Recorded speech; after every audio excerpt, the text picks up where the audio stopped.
तो सीमा पर बवाल, जासूसी पर सवाल। पाकिस्तानी महिला सीमा हैदर कर एक बार फिर से जासूस होने या नहीं होने को लेकर जंग छिड़ चुकी है। आचार्य सत्येंद्र दास का कहना है कि बेहद शातिराना तरीके से भारत आना शक पैदा करता है। सीमा हैदर के आईएसआई का एजेंट होने का शक है। उधर मोहम्मद मुफ्ती बरेलवी का कहना है कि भारत के खिलाफ आईएसआई की इस बार नई प्लानिंग है, इसे खतरनाक साजिश के तौर पर देखा जाना चाहिए। वहीं बीजेपी सांसद साक्षी महाराज ने भी एक शक जाहिर किया है।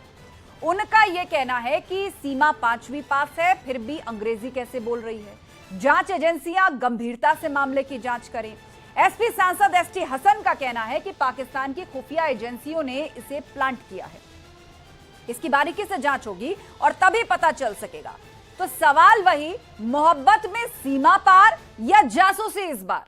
पाक इश्क का पैगाम या हनी ट्रैप वाला काम? इसी पर करेंगे डिबेट, लेकिन पहले ये रिपोर्ट देखिए।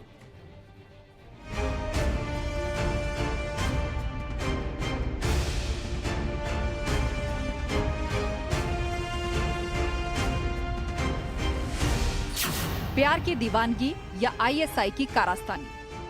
पाकिस्तान सरकार के द्वारा जिस तरह से इस मामले पर अब सवाल पूछे जा रहे हैं, निश्चित तौर पर यह मामला बेहद संगीन होता हुआ दिखाई दे रहा है।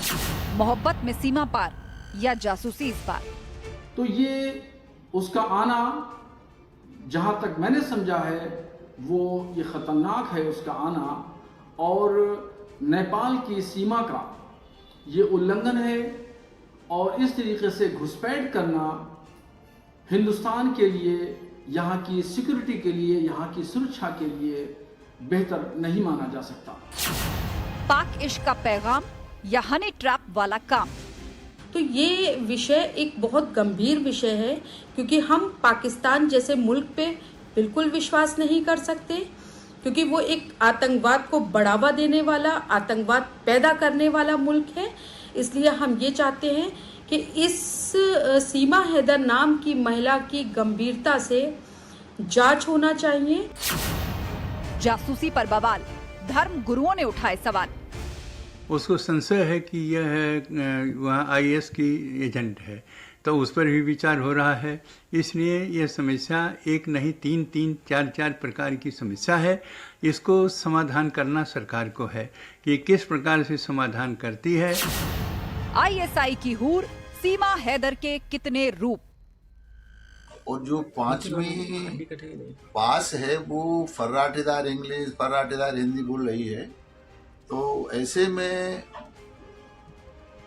राष्ट्र की सुरक्षा को देखते हुए ये तो सुरक्षा एजेंसियों की सरकारी जिम्मेदारी है कि इसकी जांच आवश्यक है।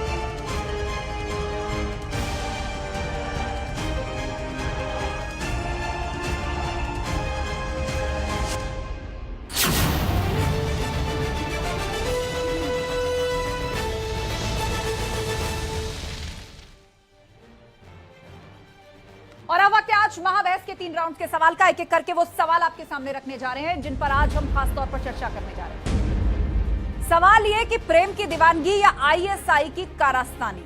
अब इस थ्योरी पर बहस छिड़ रही है। 2 तरह के विचार सामने आ रहे हैं। कुछ लोग कह रहे हैं कि इसको आईएसआई की साजिश के तौर पर भी देखा जाना चाहिए, नेशनल सिक्योरिटी के लिहाज से देखा जाना चाहिए। और दूसरा सवाल ये, पाक इश्क का पैगाम या हनी ट्रैप वाला काम? मतलब क्या यह पाकिस्तान की कोई साजिश हो सकती है या वहां की खुफिया एजेंसियों की कोई नापाक साजिश हो सकती है? क्या किसी ऑपरेशन के लिए भेजा गया है उसको भारत? सवाल नंबर 3, जासूसी पर बवाल, धर्मगुरुओं ने उठाए सवाल। बहुत से हिंदू धर्मगुरु, बहुत से मुस्लिम धर्मगुरु दोनों इस बात को लेकर सवाल उठा रहे हैं और वो ये कह रहे हैं कि नेशनल सिक्योरिटी के लिए ये एक चुनौती हो सकती है। इस पर इन्वेस्टिगेशन होनी चाहिए, एजेंसियों को इसकी तह तक जाना चाहिए। और चर्चा के लिए हमारे साथ गेस्ट पैनल भी जुड़ गया है। एचएस रावत जी हिंदू धर्मगुरु, फरहत अली खान साहब हमारे साथ हैं, अध्यक्ष मुस्लिम संघ के, मेहरुद्दीन रंगरेज जी जुड़ गए हैं, मुस्लिम स्कॉलर, सांत्वना श्रीकांत जी हमारे साथ हैं, सामाजिक कार्यकर्ता, कर्नल शैलेंद्र हमारे साथ है, डिफेंस एक्सपर्ट। आप सभी मेहमानों का बहुत बहुत स्वागत है। चर्चा की शुरुआत करते हैं और सबसे पहले रुख करेंगे एचएस रावत जी का। एचएस रावत जी, ये कहा जा रहा है कि क्या इसको सिर्फ और सिर्फ एक लव स्टोरी के तौर पर देखा जाना चाहिए, या फिर शक जाहिर किया जा रहा है कहीं ये कोई पाकिस्तानी एजेंट तो नहीं है? किसी ऑपरेशन को अंजाम देने के लिए इसे भेजा गया है। और जिस तरह ये कई सीमाएं पार करके भारत पहुंच जाती है 4 बच्चों के साथ, बहुत सारे ऐसे पॉइंट्स हैं, आपने भी सुने होंगे जिस पर लोग सवाल कर रहे हैं। एजेंसियों को इसकी तह तक जाना चाहिए। देखिए आस्था जी, मैं चैनलों के ऊपर बैठा हूं और जितना मैंने इस लेडी को सुना है और जितनी बैकग्राउंड को मैं समझता हूं, उसमें सीधा सीधा जो मुझे इनकी प्यार की दीवानगी नजर आती है, ये अपने पति से दुखी थी। और एक जो आजकल सोशल मीडिया के ऊपर चैट करना, ये कितनी बुरी एडिक्शन है, उसके शिकार छोटे बच्चे से लेके बुजुर्ग तक हो चुके हैं। और जहां तक जिस प्रकार से पबजी खेलती थी, अब जिस लड़के के साथ में, सचिन के साथ में इसने शादी की है, वो भी कोई बहुत बड़ा कोई स्टार तो है नहीं, कोई बहुत बड़ा पैसे वाला नहीं, किसी पद पे नहीं है, कोई वो पुलिस में नहीं है, कोई इंजीनियर नहीं है, कोई वो कहीं भावा के अंदर नहीं है या आर्मी के अंदर नहीं है। तो जहां तक मुझे लगता है 4 छोटे बच्चों को लेकर के इतनी तकलीफ में भागना, वहां से छोड़ना और फिर आकर के यहाँ शादी कर लेना, फिर धर्म को चेंज कर लेना, यानी ये मुझे लगता है कि ये इनके प्यार की एक दीवानगी, और प्यार अंधा होता है, लव इज ब्लाइंड। अच्छा ठीक है, तो आप ये कह रहे हैं कि इसको सिर्फ और सिर्फ प्रेम के एंगल से देखना चाहिए कि 2 पबजी खेलने वाले लोग हैं, नो मैटर उनकी लोकेशन क्या है, वो अलग अलग मुल्कों में बैठे हुए हैं, पहले गेम के लिए दीवानगी थी, फिर एक दूसरे के लिए दीवानगी हुई और सब कुछ छोड़ करके वो भारत आ गई और लोग हाथों हाथ ले रहे हैं, सीमा भाभी कहकर बुला रहे हैं, तमाम रस्में रीति रिवाज जो हैं वो किए जा रहे हैं। सीमा भी कह रही है कि मैं तो गंगा जल से भी नहा लूंगी, हिंदू धर्म कबूल करने की बात सामने आई। फरहत अली साहब का रुख करते हैं। फरहत अली जी, चर्चा इस बात को लेकर हो रही है कि ये सीमा पार वाला प्यार है सचमुच, या फिर इस बार कोई जासूसी का ये ट्रैप हो सकता है? क्या इस पूरे मामले की जांच इस एंगल से की जानी चाहिए? देखें आस्था जी, जहां तक मेरा नजरिया है, नजरिया पेश कर सकते हैं हम लोग। जो सचिन है या सचिन जैसे और युवा है, वहां पर बैठ के जब पाकिस्तान के सारे हथकंडे फेल हो जाते हैं, हमारी सरकार, हमारी कानून और हमारा फौज उसे फेल कर देती है, तो फिर एक उनके पास एक ही साधन बचता है और वो है पबजी। पबजी के अलावा जंगली रमी और मैंने अभी लिखा खेलो और जीतो, इस तरीके के खेल हैं। इन खेलों में हमारे जो युवा हैं, सचिन जैसे, मैं कहता हूँ सचिन जो है वो एक सीधा साधा इंसान है और सीधे साधे इंसान को ही किसी चुंगल में फांसा जा सकता है। तो जहां सीमा जी का सवाल है, मैं रामपुर का रहने वाला हूँ। रामपुर में एक मुस्लिम महिला थी, यहाँ उनकी शादी हुई थी, लेकिन उनका पासपोर्ट पाकिस्तानी था। वो एक जगह जॉब करने लगी, तो यहाँ की खुफिया एजेंसियों ने जब तक वो हिंदुस्तानी स्वीकार नहीं हुआ, 14-15 साल रहने के बाद उन्हें पाकिस्तान भेजा। तो लाजमी सी बात है, हमारी कानून, हमारी सरकार को ध्यान देना चाहिए। और मैं तो कह देता हूँ कि मैडम, इसमें पूरा ये लव जिहाद है या इसके नाम पे भारत देश में हिंदू मुस्लिम फसाद है। ये मैडम एक फसाद का, जैसे लोग पढ़ रहे आगे उधर से जय श्री राम के नारे, तो कहीं ऐसा होगा कि कहीं ना कहीं किसी को ठेस पहुंचे और हमारे मुल्क की। ठीक है, तो इसमें आप सीमा पार की साजिश का भी आरोप लगा रहे हैं और अपने देश के अंदर भी आप कह रहे हैं कि इसको संजीदगी से लिया जाना चाहिए। मेहरुद्दीन रंगरेज जी का रुख कर लेते हैं। मेहरुद्दीन जी, आपका क्या टेक है पूरे मामले पर? देखिए मैडम, मेरा ये कहना है कि जब कोई ये जो है, जो सीमा हैदर है, ये कैसे काठमांडू के रास्ते से हमारे हिंदुस्तान में आ जाती है और हमारी जांच एजेंसियां और जो हमारे सुरक्षा में जो तैनात रहते हैं बॉर्डर पर, वो क्या कर रहे थे, कैसे एक पाकिस्तान का नागरिक हमारे देश में आ गया और आकर यहाँ पे शादी रचाए बैठा, और वो पांचवी पास लेडीज इंग्लिश फराटेदार बोल रही, 4-4 बच्चों की माँ है, 5-5 पासपोर्ट, 5-5 फोन यूज कर रही है। तो ये पूरा मामला बनता है कि ये किसी न किसी तरीके से पाकिस्तान की साजिश है और पाकिस्तान ऐसी साजिश है हमारे मुल्क के खिलाफ करता रहता है। मगर ठीक है, मुल्क को आप इसको साजिश करार दे रहे हैं। नेशनल सिक्योरिटी के लिहाज से इस मामले को देखा जाना चाहिए। लेकिन मेहरुद्दीन जी, मैं आपसे एक और सवाल करने जरूर लौटूंगी, लेकिन उससे पहले सभी पैनलिस्ट बात रख लें। क्या सिर्फ इसलिए कि एक मुसलमान लड़की ने हिंदू धर्म ले लिया, इसलिए आप उसको जासूस या पाकिस्तानी एजेंट या आईएसआई से ताल्लुक रखने वाली कोई महिला या इस तरह की थ्योरी को प्रूव करने की कोशिश करें? लेकिन उससे पहले सात्वना श्रीकांत जी। हमारे माननीय पैनलिस्ट ने भी कहा कि आंतरिक सुरक्षा वर्सेस और चीजों का है। यहाँ पे मामला प्यार मोहब्बत का नहीं है। मामला ये है, हो सकता है ये एक पाकिस्तान की नई मेथोडोलॉजी है कि आप इंडिया के लोगों को इमोशनल ग्रैब करिए और उस तरीके से जाइए। अगर हम आज इस मुद्दे को संजीदगी से नहीं ले रहे हैं तो हम अलाउ कर रहे हैं और लोगों को अपने यहाँ पे घुसपैठ। ठीक है, आप ये कह रही हैं कि इससे और लोगों को भी बढ़ावा मिलेगा, क्योंकि पाकिस्तान के हालात से हर कोई वाकिफ है और खुद ये सीमा भी भारत आकर के कह रही है कि वहां के हालात बहुत खराब हैं, बेटियां यहाँ बहुत ज्यादा सुरक्षित हैं, हिंदुस्तान की तस्वीर कुछ और है, वहां बिल्कुल। देखिए, ठीक है, मैं आऊंगी, लेकिन एक कमेंट इस पर कर्नल शैलेंद्र जी मुझे लगता है कि और बेहतर तरीके से हमें समझा पाएंगे।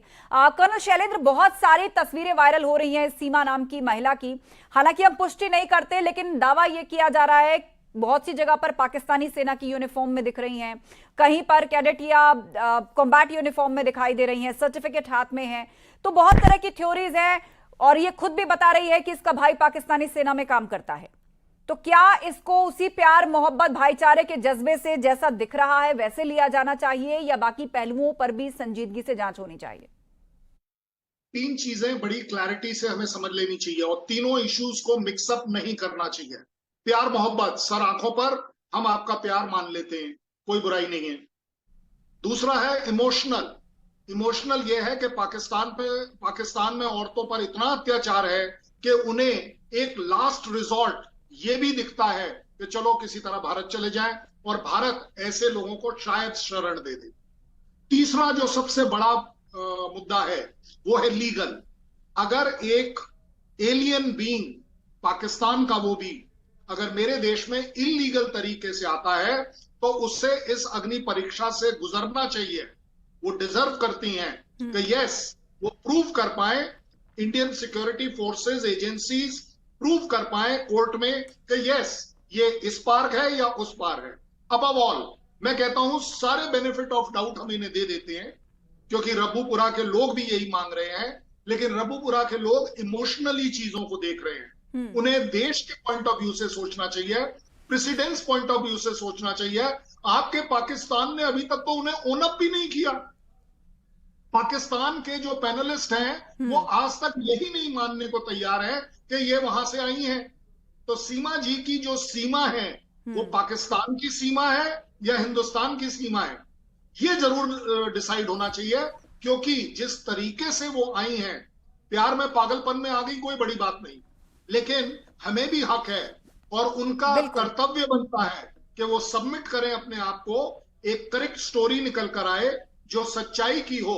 और अगर पाया जाता है कि सही में इसका प्यार का नाता है इस सारी बात का, तो मैं इमोशनल चीजों को रिस्पेक्ट करने के लिए तैयार हूं, लेकिन मैं ये कतई नहीं मानूंगा कि एक फॉरेन का आदमी हमारे यहां आकर इस तरीके से सेटल हो जाए।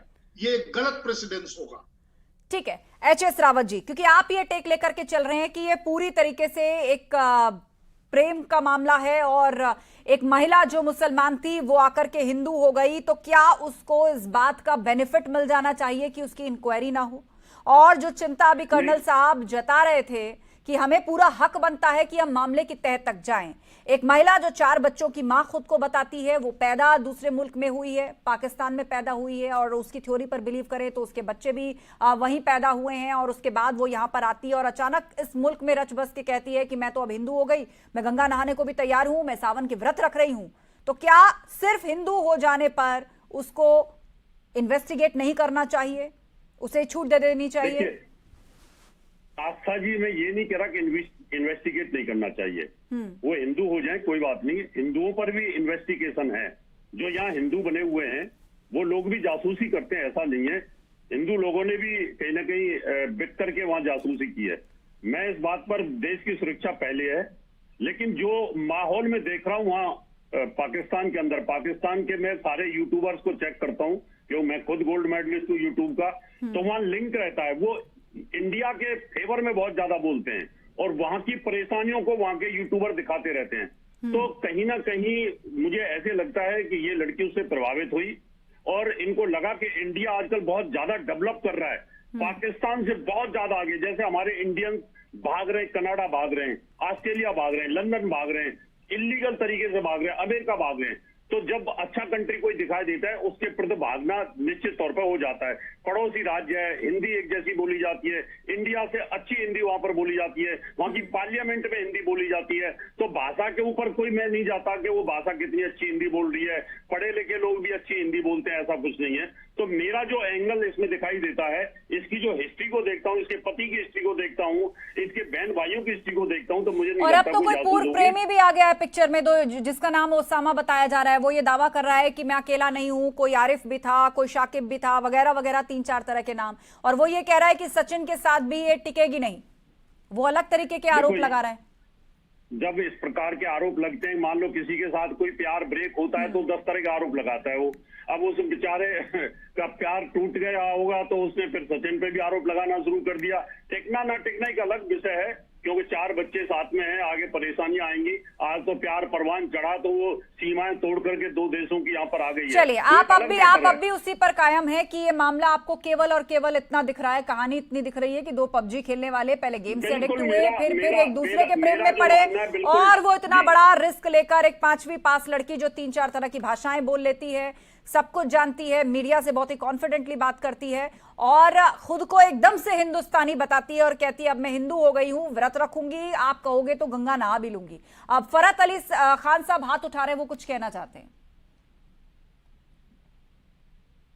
बोलिए फरहत जी।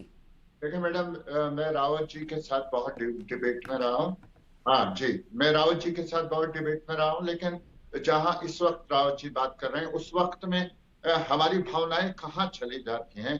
जिस वक्त में हमारा एक पायलट पाकिस्तानी सीमा में गिर जाता है जिनका नाम अभिनंदन होता है, उनको पाकिस्तानी किस तरीके से मारते हैं, उनकी हमदर्दी कहाँ चली जाती है। इस वक्त में हम लोग खाली इस चीज के लिए हमदर्दी करें कि वो सचिन के साथ आ गई है। अगर वो किसी के भी साथ आती तो किसी भी पाकिस्तानी महिला जिसका चरित्र ऐसा हो, जो PUBG खेल रही हो, जो मतलब मैंने देखा है उसके जो सीन उसके देखे हैं, वो नाच रही है, वो गा रही है, टिकटॉक वीडियोस बनाती है, तो उस महिला में हमें समझा देता हूँ। हाँ, अगर उस महिला के ऊपर कोई भी तो इस्लाम के अंदर कोई भी महिला हो या आदमी हो, वो धर्म परिवर्तन जल्दी से नहीं करता, ये ध्यान कर लीजिएगा। अगर उसका प्यार परवान चढ़ता है तो कुछ भी कर सकता है। हम तो ये कह रहे हैं कि हमारी हमदर्दी उनके साथ ऐसी नहीं होना चाहिए। फिर वही बात कह रहा हूँ कि यहाँ पर कोई दलित, अगर दलित इस्लाम एक्सेप्ट करता है तो आप उसको फिर माथे पे बैठाते हैं। रावत जी, मैं आपसे बिल्कुल इत्तेफाक नहीं करता। अगर ये महिला इस्लाम धर्म को मानती या पाकिस्तान में इस्लाम धर्म होता तो वो पड़ोसी मुल्क जिसे हम साया कहते हैं, और कुरान भी कहता है, हदीस भी कहती है, इस्लाम भी कहता है कि हमसाये के संग अच्छा व्यवहार करो, अच्छा बर्ताव करो। लेकिन पाकिस्तान ने तो हमारा जीना दूभर कर दिया है और पाकिस्तान की सीमा जो यहाँ पर आई है, इस्लाम कहीं नहीं बोलता, बिल्कुल इस्लाम कहीं नहीं बोलता अच्छा व्यवहार करो। इस्लाम की बहुत सारी हदीसें हैं, बहुत सारी किताबें जाएगा। अरे हमारी कुर्बानियों को देखो, मैं आपको अभी वीडियो दिखा सकता हूँ, जाकिर नाइक का, जो ये कहता है कि इस्लाम के अंदर मुसलमानों के अलावा काफिर कोई दिखाई देता है, कोई या दूसरे धर्म को मानने वाला बुत परस्ती दिखाई देता है, उसको मार दो, आपको बेहतर रूल मिलेंगी। इसलिए आप ज्यादा इस्लाम की तारीफ मत करो मेरे सामने। इस्लाम का अध्ययन मेरे पास भी है और मैं आपके सारे मुल्ला मौलानाओं को सुनता हूँ। जाकिर नाइक का वीडियो मेरे पास पड़ा हुआ है। पाकिस्तान के कोई हमदर्दी नहीं करना चाहता, चाहे सीमा हो, चाहे यहाँ पर वो आ गया गाने वाला, अगर कोई लड़की हिंदू धर्म को एक्सेप्ट कर रही है, अपने हिंदुस्तान में किसी भी पाकिस्तानी को बर्दाश्त नहीं करना चाहते। आप करिए रावत जी, आप ठीक है, आप लोग आपस में वाद विवाद मत करिए, आपस में वाद विवाद मत करिए, शांत हो जाइए। फरहत जी, HS रावत जी, सातवाना श्रीकांत। देखिए, यहाँ मुद्दा ना तो धर्म का है ना तो और किसी अगर ये इस्लाम में यहाँ होती मुद्दा ना, हमारी आस्था जी, अगर ये इस्लाम एक्सेप्ट करती और फिर किसी इस्लामिक आदमी से करती तो सारे अब तक तो पकड़ के बंद कर दिए होते। अब तक तो पूरे के पूरे घरों पे ये गलत कर रही है, इसको सजा होनी चाहिए। और हम यहाँ प्यार के मुद्दे को लेके लड़े जा रहे हैं। भाई, यहाँ प्यार की कोई बात ही नहीं है ना। आप प्यार और धर्म के नाम पे आपस में झगड़ लीजिए और पाकिस्तान हमारे घर में घुस जाए, ये क्या बात होती है? ठीक है, एम आई ऑडिबल? जी जी बिल्कुल, आपकी आवाज आ रही है। जी हाँ, तो यहाँ पे मैं ये कहना चाहती हूँ कि हमारा जो कंट्री है उसमें लॉ प्रिवेल करता है और she didn't follow any law. इसने कोई लॉ फॉलो नहीं किया है। गलत पासपोर्ट बना के हमारे घर में घुस आई है और सिटीजनशिप अमेंडमेंट एक्ट पासपोर्ट कोई गलत पासपोर्ट नहीं है उसका। सजा के लिए पासपोर्ट वहाँ पुलिस ने चेक किया है, उसको अरेस्ट किया है, उसको जमानत हुई है, सारी चीजें इंक्वायरी हुई है। बताइए, डाटा मिसमैच है, इसकी जन्म तिथि पाकिस्तान के आइडेंटिटी कार्ड में अलग है और ये अपने आप को 28 साल की बता रही है। डाटा ब्रीच होने की वजह से घुस गई, गलत तरीके से मैं जानता हूँ घुसने का तरीका अलग है और एजेंसी को चेक करना चाहिए, ये तो मैं कह रहा हूँ। मेहरुद्दीन रंगरेज जी कुछ बोलना चाह रहे हैं, बोलिए।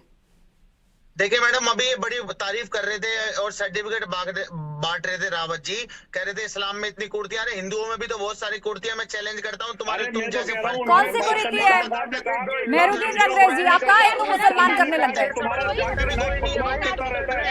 आपस में मत उलझिए आप लोग, एक एक करके बोलिए, तुम्हें शर्म आनी चाहिए, मगर तुम्हारी एक एक करके बोलिए। कठमुल्ले को तो रोको। एच.एस. रावत जी, शब्दों का इस्तेमाल आप सोच समझ के करिए, शब्दों का इस्तेमाल सीमा में रह के होना चाहिए। बोलिए मेहरुद्दीन रंगरेज, बोलिए। ये धर्मांतरण का मामला है और इसमें तुम्हें भी जेल में जाना चाहिए। कोई धर्मांतरण का नहीं है, ये लव का मामला है। उसको प्यार करती थी, आ गई, उसने धर्म एक्सेप्ट कर लिया। हिंदू धर्म बहुत अच्छा है, लिबरल है, उसको अच्छा लगा, उसने एक्सेप्ट कर लिया। ठीक है, इस्लाम में औरतों की इज्जत नहीं है। ठीक है, आपस में मत झगड़िए आप। कर्नल शैलेंद्र कमेंट करना चाह रहे हैं। आप लोग जिस तरह की दलीलें पेश कर रहे हैं, कर्नल शैलेंद्र बोलिए।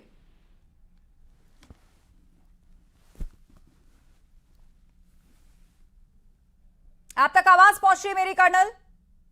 ओ यस, मेरे को पहुंच रही है। मैं अब आपको जवाब देता हूं, मेरा आप जवाब सुन लीजिए। मेरी दरखास्त है सारे पैनलिस्ट से, ग्रेटर नोएडा के रघुपुरा गांव से और पूरी पब्लिक से, इसे हिंदू मुसलमान मत बनाइए। ये हिंदू मुसलमान का केस नहीं है, ये इंडिया वर्सेस पाकिस्तान का केस है, लॉ का केस है। पाकिस्तान अलाउ नहीं करता किसी को भी बिना वीजा के जाने का, इंडिया वेलकम नहीं करता बिना वीजा के। ये बड़ा सिंपल लीगल केस है, इसे सिंपल रहने दीजिए। जिस दिन ये प्रूव हो जाए कि यस वो हिंदुस्तान की हो सकती है या हिंदुस्तान की सिटीजनशिप उसको ग्रांट करी जाती है। चलिए, बिल्कुल आप सभी लोगों ने अपनी अपनी दलीलें दी, लेकिन बड़ा सवाल यही है, वो बात ठीक है कि कोई भी शख्स अपनी मर्जी से जब चाहे अपना धर्म परिवर्तन कर सकता है, इस देश का संविधान उससे अधिकार देता है और ये उसके अपने भी अधिकारों के अंतर्गत आता है कि वो किस धर्म में किस विचारधारा पे चलना चाहे। लेकिन उसके दूसरी तरफ उन खतरों से भी हमें सावधान रहना होगा। सीमा पार से अचानक आई एक लड़की 4 बच्चों के साथ, कहा जा रहा है उसके पास 4 से 5 पासपोर्ट्स हैं, 4 से 5 मोबाइल फोन्स हैं, अलग अलग तरह की आइडेंटिटीज हैं, 3 से 4 भाषाएं वो बोल सकती है और अचानक आकर वो हिंदू धर्म ले लेती है। तो क्या इस बात की रिबेट दी जानी चाहिए उसको, या इस पर इन्वेस्टिगेशन की जानी चाहिए और फिर इसकी तह तक जाने के बाद ये तय होना चाहिए कि अब वो भारत में रहेगी, किस तरह रहेगी, क्या किसी कानून का उसने उल्लंघन किया है। कुल मिलाकर उस लीगल प्रोसेस को पूरा किया जाना चाहिए, यही इस वक्त की एक चिंता भी है। सीमा और सचिन की यह कहानी पूरी फिल्मी है। वाकई कुछ लोग तो पाकिस्तान की सीमा हैदर और ग्रेटर नोएडा के सचिन की कहानी को सनी देओल की सुपरहिट फिल्म गदर की तरह भी बता रहे हैं और सीमा की तुलना गदर फिल्म की किरदार सकीना से कर रहे हैं। लेकिन वो कहते हैं ना, होता कुछ और है और दिखता कुछ और है। कितना दुश्वार है आंखों पे भरोसा करना। सीमा हैदर की कहानी में कई तरह के पेच हैं, गौर करिएगा। सीमा खुद को सिर्फ 5वीं पास बताती है, लेकिन सीमा हिंदी, उर्दू, सिंधी और अंग्रेजी यानी 4 भाषाएं बोलना जानती है।